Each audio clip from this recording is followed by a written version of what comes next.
devant le tribunal militaire ici à Yaoundé, alors que le jour s'est levé, ce n'est plus l'affluence qu'on a vécue tout au long de cette très longue nuit.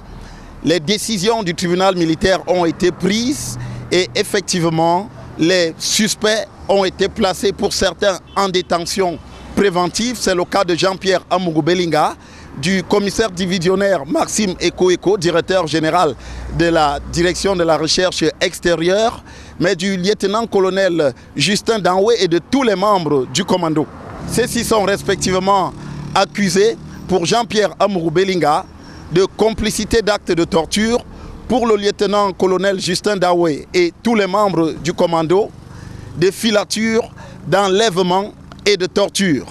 Pour ce qui est des personnes libérées, on enregistre notamment le cas de Bruno Bidjan qui a été remis en liberté provisoire, qui comparaîtra donc libre, mais également le colonel Raymond Thomas Etundisoué qui a été remis en liberté, ainsi que 4 autres personnes dans l'entourage de Jean-Pierre Amougou Belinga, le président directeur général du groupe de télévision Vision 4.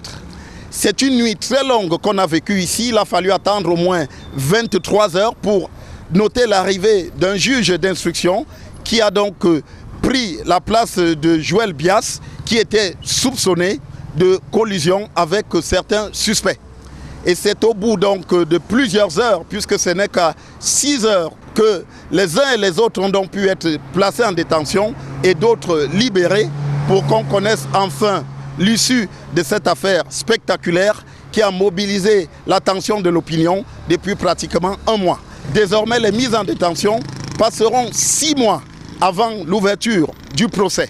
Pour le reste, les avocats de Jean-Pierre Amougou Belinga ont parlé d'une victoire qui est enregistrée de leur part avec la libération de leurs clients, pour certains d'entre eux du moins, tandis que l'avocat du lieutenant-colonel Justin Danoué estime lui que l'affaire va suivre son cours et que rien n'est déterminé à l'avance dans ce procès qui s'annonce lui aussi palpitant.